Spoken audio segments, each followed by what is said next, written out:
beer, it's good for you. Hello and welcome to part 11 of my popular series of videos that look at common mistakes made by homebrewers. Within this episode I will be covering how to properly take care of open but not empty yeast sachets.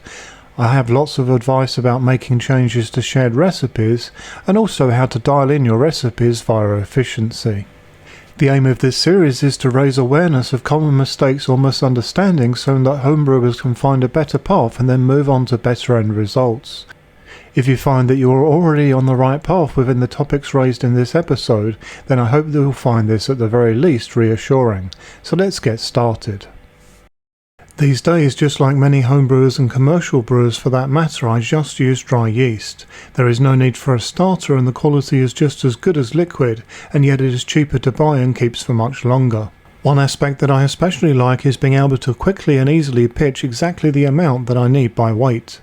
This is very useful when brewing small batches or when looking to be precise with your pitching rate according to your pitch rate calculator.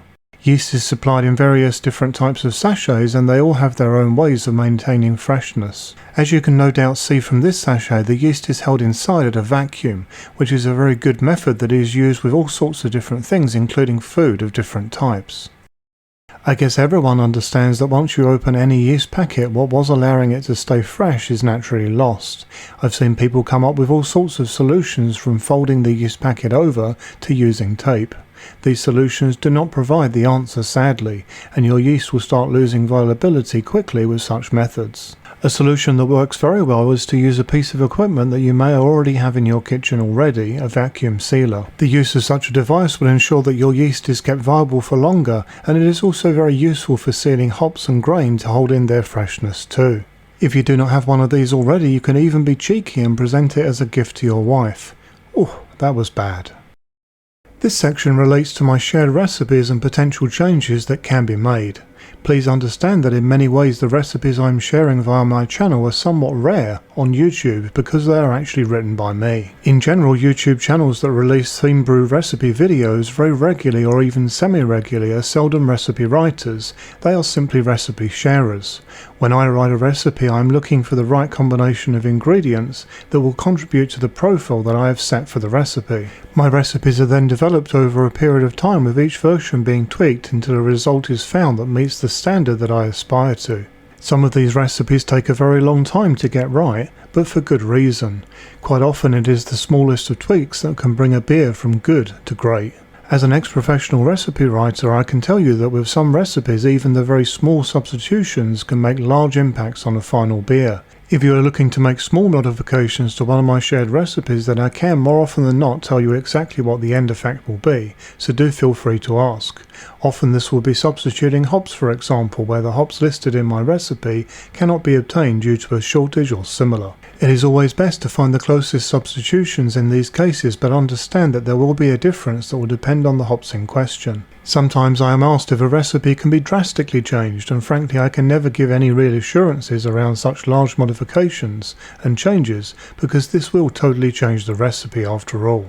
All I can really do is suggest that the right ingredients are ordered in for the best result.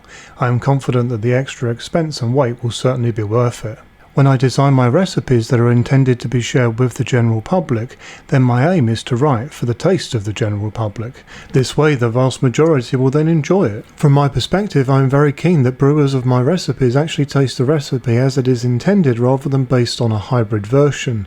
This way I am confident that you are more likely to really enjoy it and perhaps be inspired by the recipe too. For these reasons I strongly suggest that all my recipes are brewed the first time as closely as you can manage. Then after this you can make judgment calls yourself about any tweaks that may be needed to bring it fully into your own taste preference.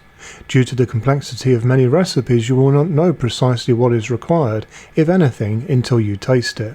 Quite a large percentage of the questions that I get are in relation to recipe changes, so I hope this section helps pre-answer some future questions, as well as many good choices for better end beer. One of the most important things in brewing is being true to your recipe, and this can only be done by dialing in your numbers for efficiency. However, I find that very often homebrewers are just sticking with default numbers.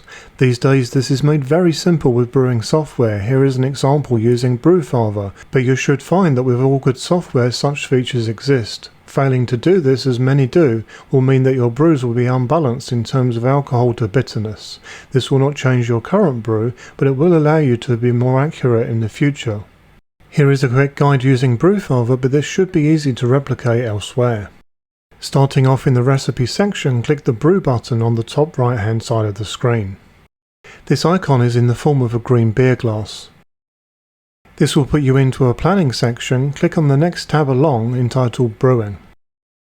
Within the Batches section under the Brewing tab in Brewfather, you will find an area called Measured Values. Whilst brewing, you can actually fill in these sections with accurate data to aid yourself for future predictions.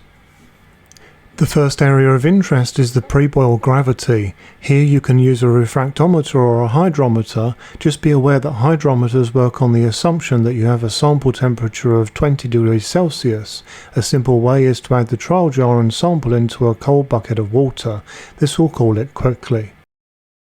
By default, you will see that we have a value here for this recipe of 1.042.